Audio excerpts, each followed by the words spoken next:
There's a textile trade that's been called 200 years of secrecy and lies. It's played a central role in wars, slavery, affordable clothing, textile rationing, growing the finest rhubarb in the world and the wealth of West Yorkshire. Its secrets have been smuggled across oceans and changed laws, and it has a terrible reputation. The machine that made shoddy had already been kind of given the name the devil, but the term devil's dust sort of took off and began to be used not just for the dust that blew up, when the good was being produced. It started to be applied across the board. So shoddy became itself kind of excessive and useless and dirty and harmful expression of all of the horrors of industrializing England generally. But in the age of climate change, shoddy has become something that holds tremendous promise for the future.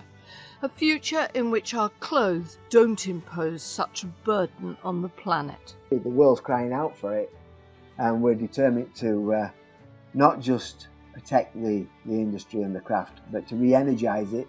And we want to learn new techniques as well as bringing the best of the old. We want new generations, people that can bring new technologies and new ideas, to train new generations to keep this trade going and to do it better than we can. Welcome to Haptic and Hugh's third series of podcasts called The Chatter of Cloth. I'm Jo Andrews and I'm a hand weaver interested in what textiles tell us about our lives and communities. Come with me in this episode and explore the wonderful world of Shoddy and her sister Mungo. The word shoddy means many things, but in textile terms it describes a cloth that includes a mix of new and recycled fibres. Shoddy is recycled knitted cloth and mungo is recycled woven fabric. We pick up this story on the eve of the American Civil War with a good-looking young man dressed in a smart uniform. So we're looking at a carte de visite, which was a kind of almost like a photographic postcard that was, becoming increasingly common in the 1850s and 1860s. And it's a carte de visite produced in 1861, showing a very young Oliver Wendell Holmes Jr. In uniform on his way, or just before he kind of went out with the 20th Regiment to join the Union Army in the American Civil War. And Oliver Wendell Holmes Jr. would go on much later in his life to become an extremely important and influential member of the United States Supreme Court. But at the moment that this photograph is taken, he's in his early 1920s. He's just completed his undergraduate school at Harvard. He's the son of a very famous and kind of widely published doctor and writer, Oliver Wendell Holmes Sr. In this really beautiful photographic image, he's seated with a kind of black curtain, or sort of a black velvet curtain behind him, wearing his uniform, a kind of nice-looking uniform with brass buttons kind of rising from his waist up rather high on his neck. He's got these epaulettes. He's got his rifle, sort of a cute cap. His hair is neatly parted on the side, and he looks dignified and ready to do good for his country. Hannah Rose Schell is a historian of technology, a filmmaker, and an associate professor at the University of Colorado at Boulder. She spent much of the last 15 years studying second-hand clothes and recycled textiles such as shoddy. The uniform Oliver Wendell Holmes was wearing, like most military clothing of the day, is highly likely to have been made of a mix of recycled fibres and new wool. In other words, shoddy cloth. In this case, probably good quality shoddy cloth, because this was a well-to-do family.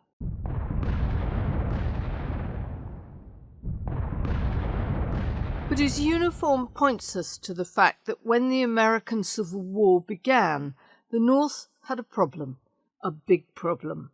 It needed to get thousands of men into uniform as quickly as possible, and that wasn't easy.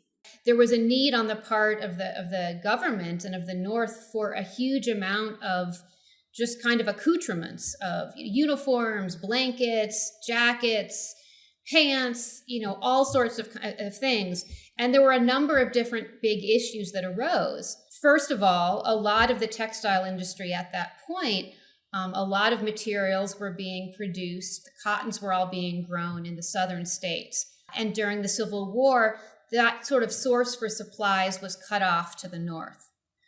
Meanwhile, the northern textile mills and the woolen industry was just completely overwhelmed by the need for uniforms. So a lot of uniforms were being produced or started to be produced by some of the same textile firms and mills that had prior to the war been producing cloth for some of the slave plantations. The North didn't make it easier for itself. It had previously established taxes on the import of British wool to protect its own industry. But it did have a small shoddy industry. Prior to the American Civil War, this shoddy material was, at times it was imported from the United Kingdom, but otherwise was produced primarily in the North, in the kind of wool producing regions. And it was used on the one hand for army blankets, army uniforms, clothing, suits for a kind of, working class community. But one thing it was also used extensively for, it was used to produce these kind of bolts of what was generally referred to as slave cloth. Several textile mills in New England and in Pennsylvania would take these sort of secondhand woolen rags or textile clippings from the new woolen industry, would shred them, would kind of respin them, and then would blend them with cotton to create these kind of bolts of union cloth, which were also called slave cloth. The problem was that the mills couldn't produce any of this cloth fast enough, and they didn't have the materials to hand to do it. So here's what they did. So Abraham Lincoln's first kind of declaration of war, it triggered, as I said, this kind of overwhelming demand for uniforms and the kind of related paraphernalia. And it led to this kind of overflow, I should say, of these materials and fabrics and uniforms that weren't simply made of shoddy, right? That weren't simply made of a kind of recycled material, which theoretically can be of great quality, but really low end sort of shoddy materials. Like they weren't even actually wool. So it would sort of be a dust that pretended to be wool, but might actually have been paper.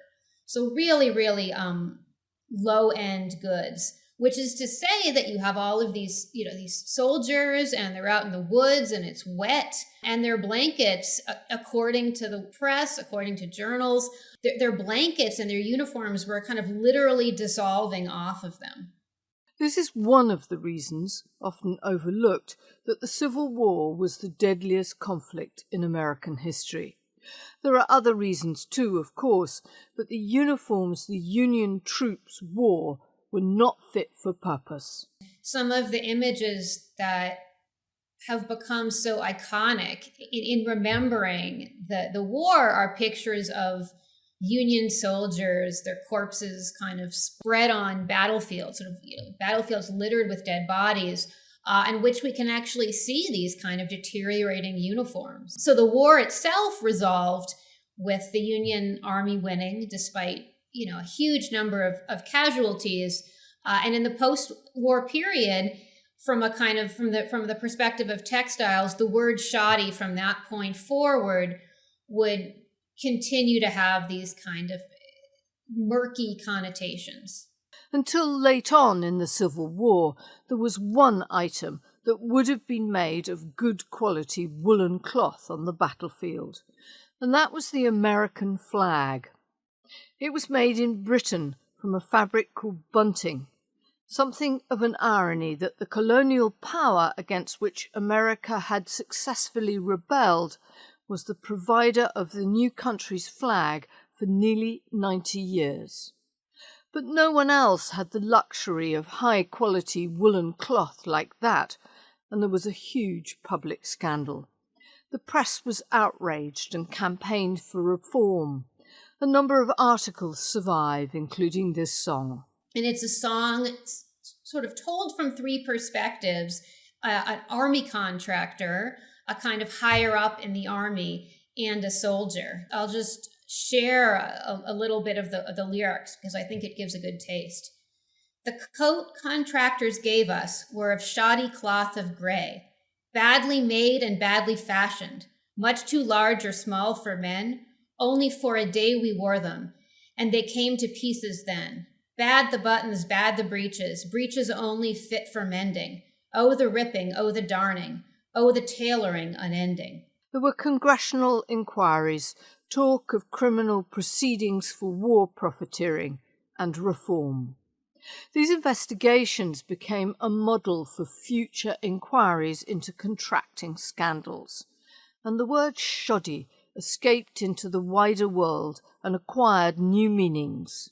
In the popular press and in the kind of popular imagination, the scandal surrounding this, let's say, shoddy, led to this word shoddy becoming extremely popular and dominant in all sorts of different ways. So shoddy became a name, a kind of stand-in for anybody who was seen to be a kind of nouveau riche, somebody who didn't have old money, but who had new money, which they may have gotten through, the textile industry, for example. They would be called like a Miss Shoddy or a Princess Shoddy or a Mr. Shoddy. Oftentimes, shoddy also became a name given to immigrant communities and immigrant groups that, might have gotten in or been in these textile industries. A lot of Jews had come in as immigrants into the U.S., were in the textile industry, and sort of would be encompassed in the kind of Mr. Shoddy, Mrs. Shoddy.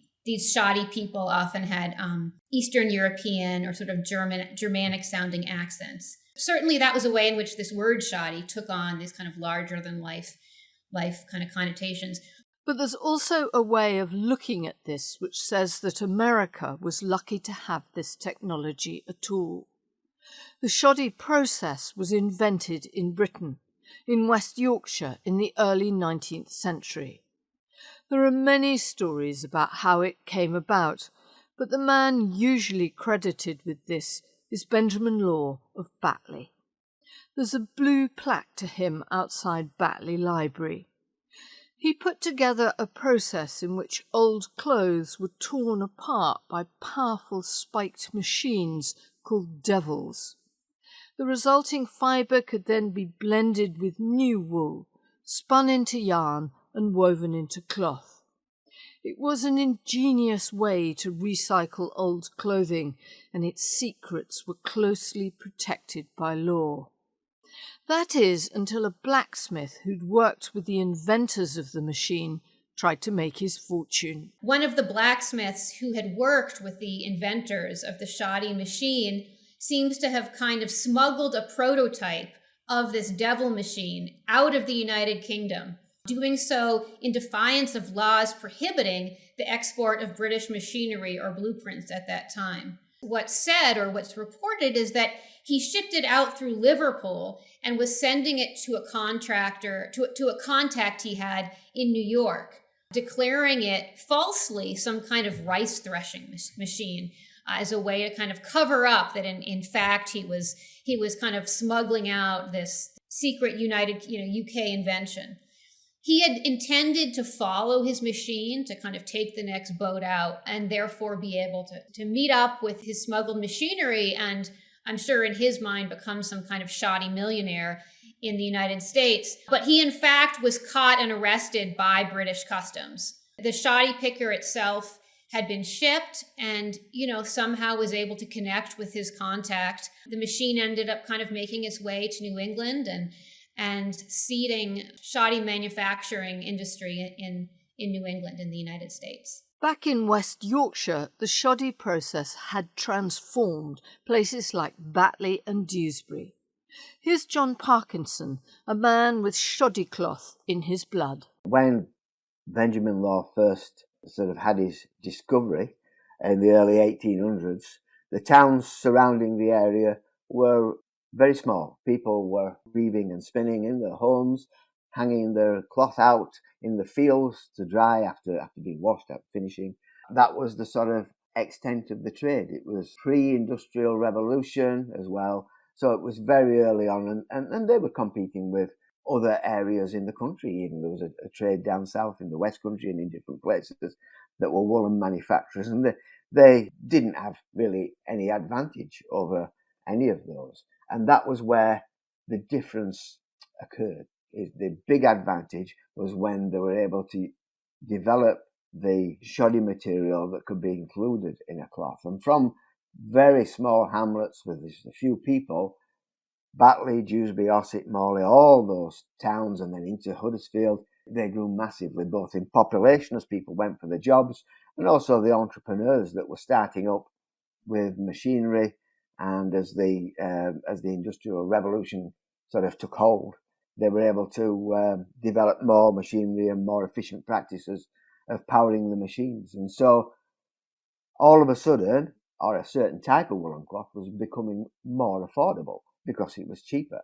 And the forces started to use materials that were made with shoddy cloth. So as well as getting uniforms back, huge amounts of reclaimed material were used during war times to make clothes for the forces, especially when they couldn't get enough wool or get it over, and it was cheaper. So there's a huge trade in all that, and the historians said when the cannons roared, then the chimneys boomed or the mills boomed, and there certainly were boom times to make cloth that was cheaper. So that it was a hugely influential to the area, and that cloth wasn't just sold to the area; it was sold across the world.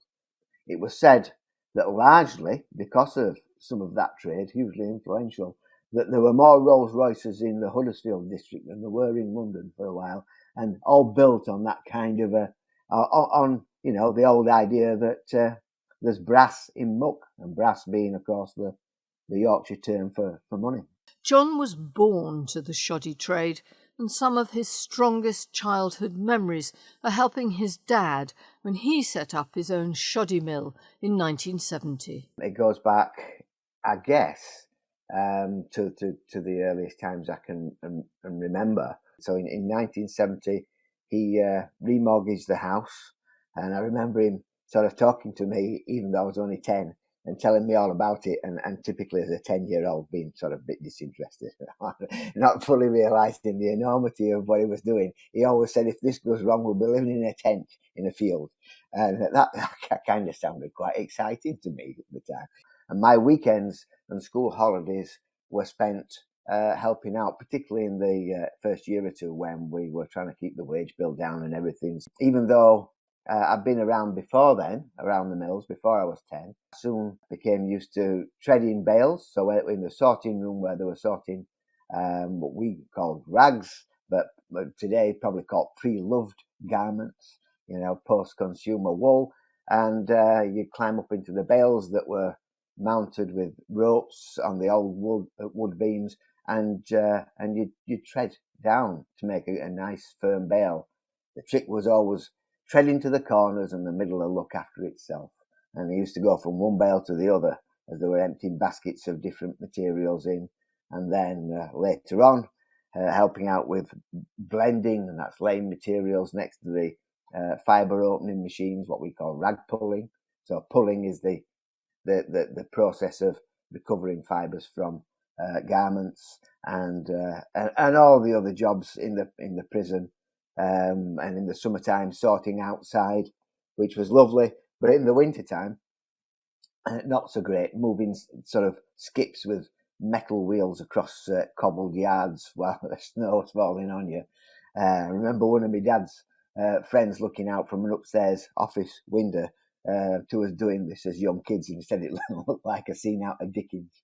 And John says that in Britain too there was a sense of shame around shoddy. I think that probably there's always been a sense of shame in some respects, or a little bit of kind of playing it down amongst the people that worked within the trade. It wasn't the best chat-up line on a Friday night to say that you were a ragger or a rag grinder or any of that kind of stuff. Your wages would be low. The work would be in poor conditions, often dirty, with the machinery, dangerous, that wasn't guarded way back in the day. And it certainly wasn't the most glamorous trade. And even within society, if you were dealing with buying, wearing second-hand clothes, what we call hand-me-downs, that was something of a bit of a shame. You wouldn't necessarily talk about that, whereas today, you're cool, you're trendy if you're buying clothing that's been worn and used before. So very, very much a different attitude within society.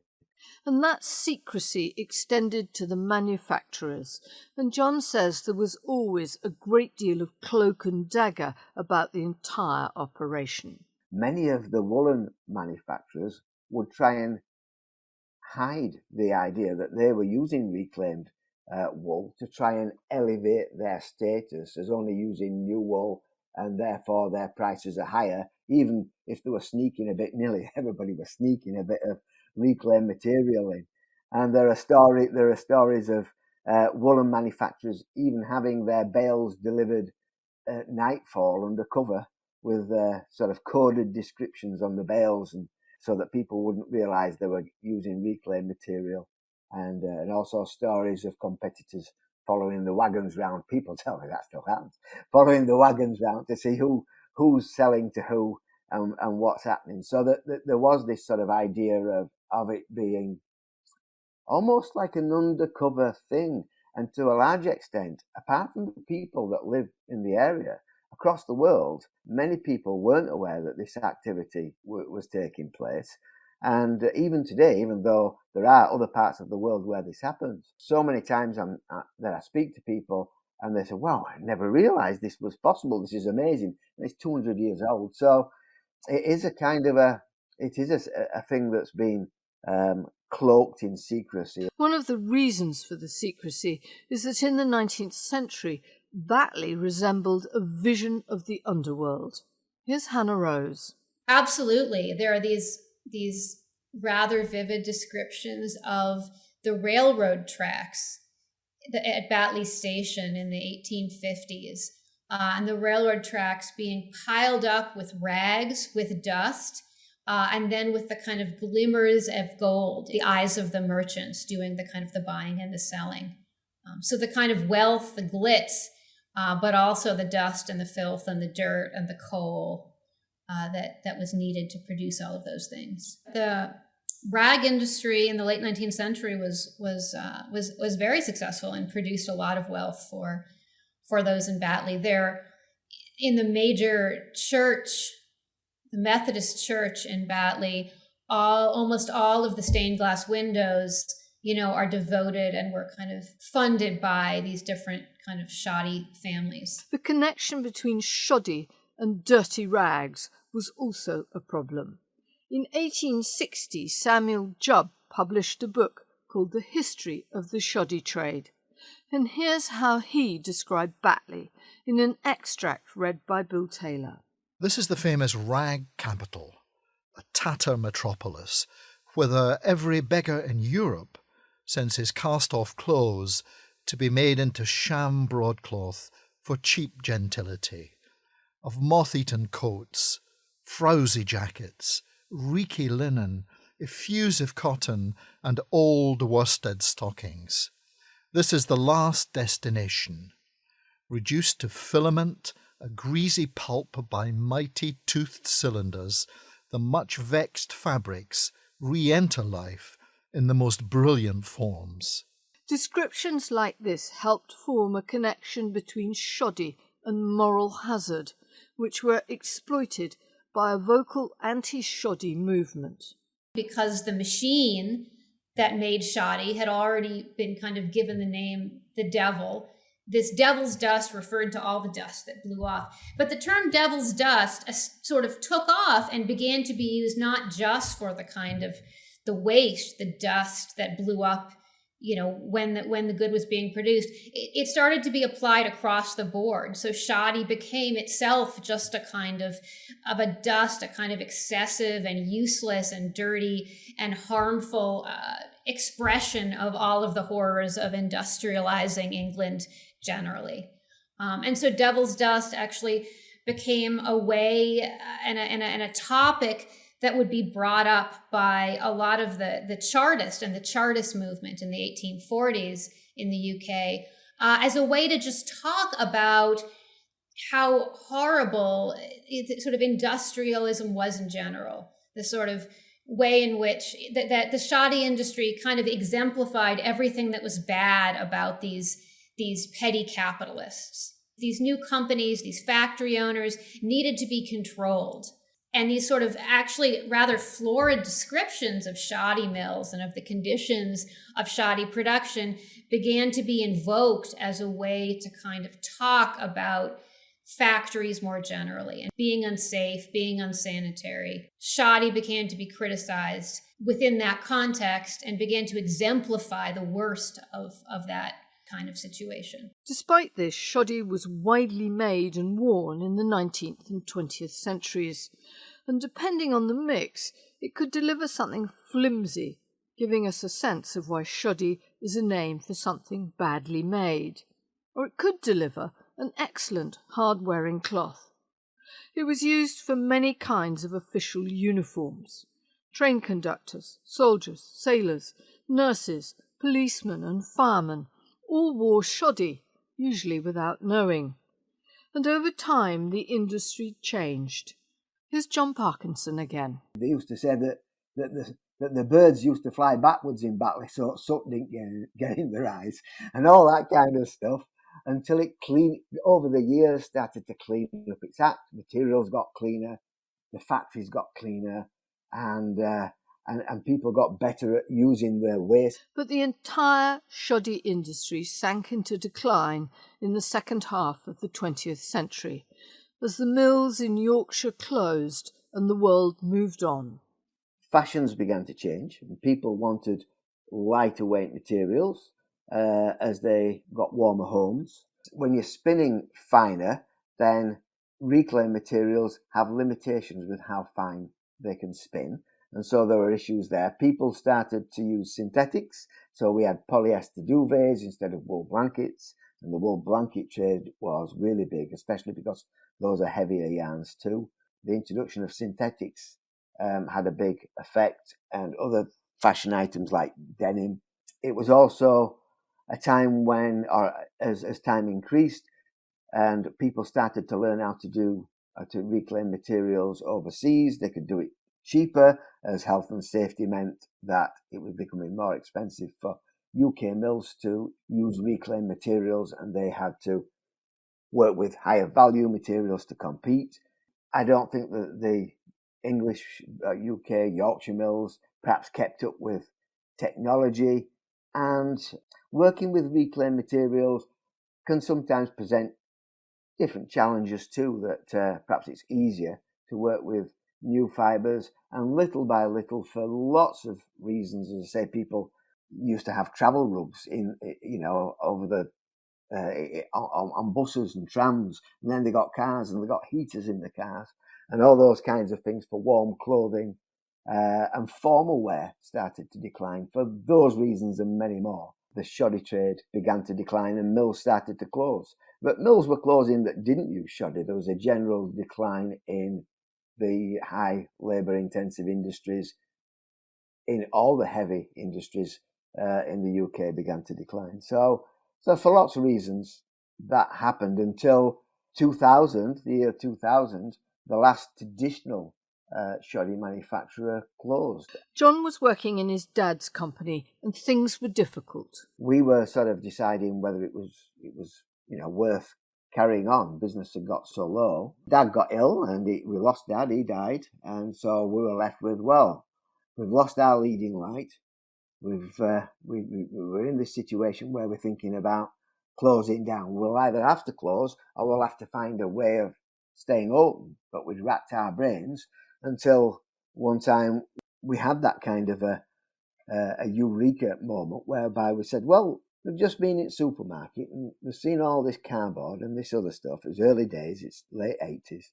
And it's got a trademark on it or some mark on it that's promoting it for being recycled. It's old cardboard and now it's being made into new cardboard. But isn't that what we do? And literally, it might seem, it feels stupid, but it was like, well, that's what we do. So if that's good for cardboard, why can't it be good for textiles? And we started to talk to some people, and they pointed out that perhaps there's a different thing to, as a different cultural sort of connection between what you might put in a cardboard box and what you might wear as clothing. And people were saying, even then, you don't want to be promoting that people have worn it before. And to which I'd say, well, when you use new wool, a sheep's worn it before. So, what's the difference? For a time, the business flourished as one of the first companies openly promoting themselves as a recycling venture. They were way ahead of the times and became one of the first to start recycling cashmere, denim and polyester. They supplied yarn to clothing manufacturers, and they were a big hit with catalogues from charities like Greenpeace and Oxfam. But it didn't last, and in the mid-90s John closed the doors and found another way to make a living as a teacher. You can take a man out of shoddy, but you can't take the shoddy out of the man. And nearly 30 years later, John has decided to give it another go, after his daughter told him he held part of the puzzle of how to stop textiles ruining the planet. But I went back and to the trade and people that I hadn't seen for 30 years, the few that were left, and started talking to them. And it was then I found out that there weren't any traditional shoddy manufacturers left. And there'd been a generation since the last one in 2000 that had closed, and that the woolen mills didn't know how to deal with it anymore. There were loads of myths about what was possible and what wasn't possible. And there was a great sadness at that, and also a desperation that, well, we couldn't get involved now because the infrastructure's not there. At the same time, there was an excitement and an opportunity that, well, there's no competition. So if we could open that up, the market's stronger than ever now, maybe we could do this thing again. So it was off to Company's House for John to register a new shoddy company, one that has a weird name, Inuio, and a wonderful explanation behind it. I'm always telling the kids about not to give in and tenacity and all that kind of stuff.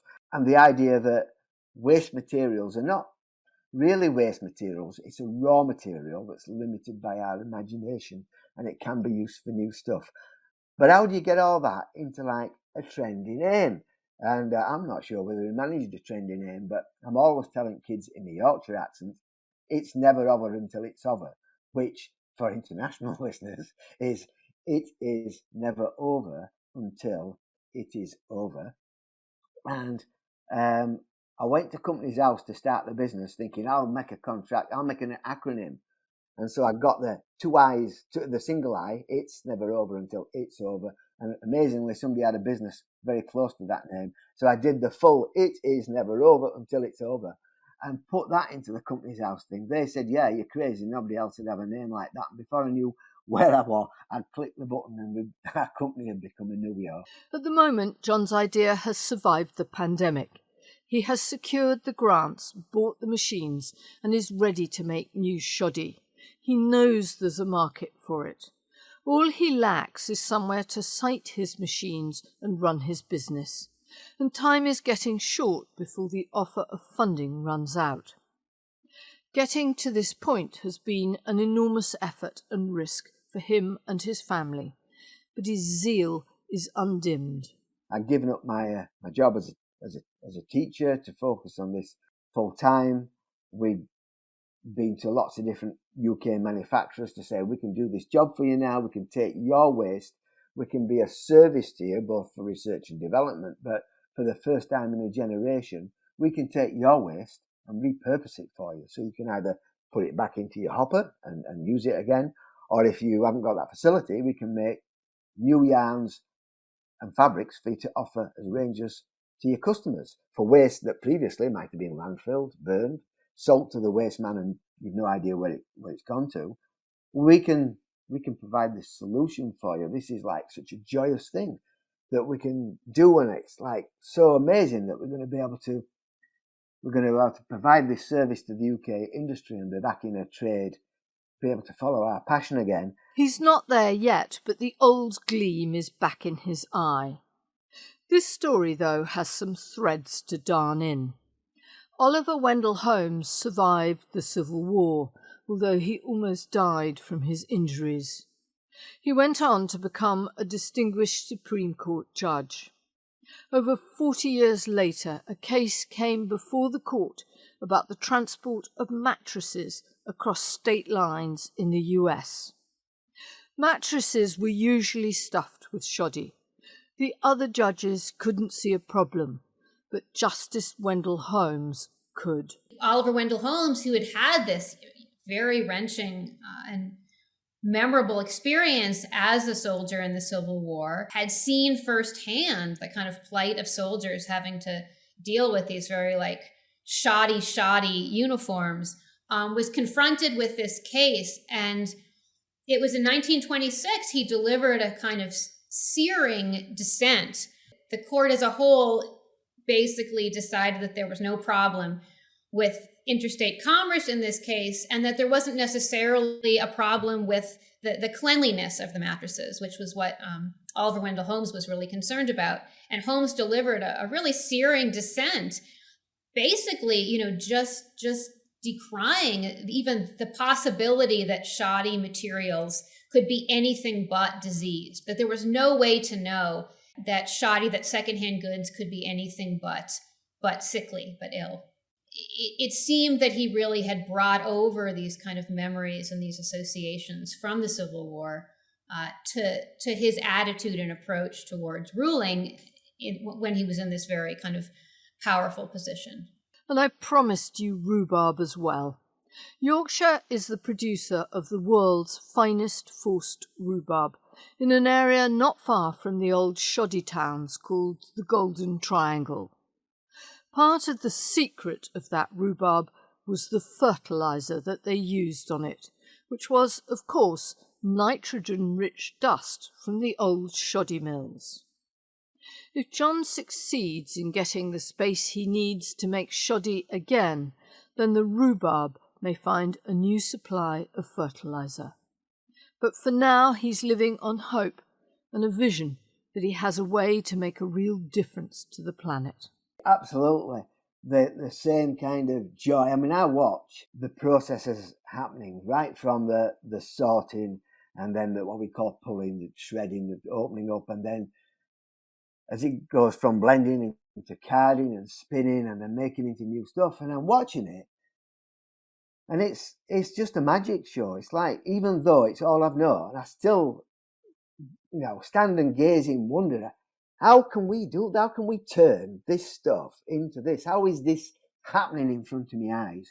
And just the excitement that when you get a new project to work on, a new yarn to make, a new colour, just the potential, just the being involved with this amazing transformation is just a joy and a privilege to be part of.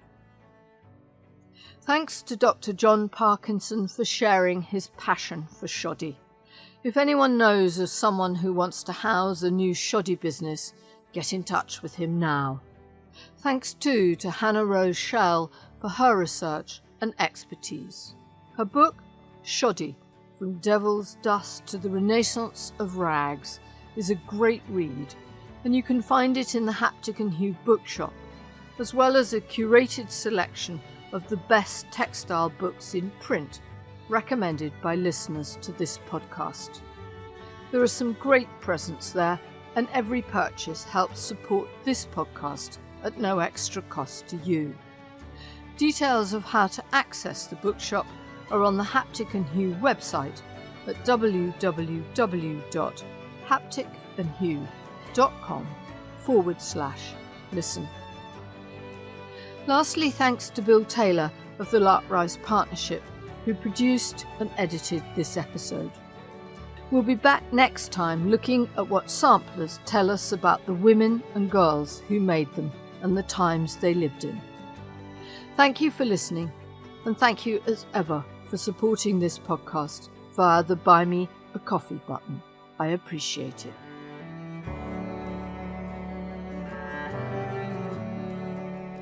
I'm going to leave you this time with part of a poem by Walt Whitman, regarded as the poet laureate of the American Civil War. Whitman volunteered as a hospital orderly after he had fruitlessly searched for the body of his brother on one of the battlefields. I saw, as in a noiseless dream, hundreds of battle flags, borne through the smoke of battles and pierced with missiles.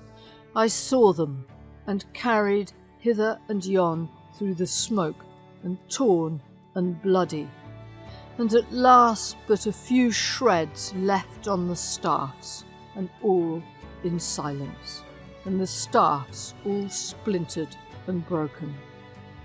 I saw battle corpses, myriads of them, and the white skeletons of young men. I saw them. I saw the debris, and debris of all the slain soldiers of the war. But I saw they were not as was thought. They themselves were fully at rest. They suffered not. The living remained and suffered. The mother suffered, and the wife and the child and the musing comrade suffered, and the armies that remained suffered.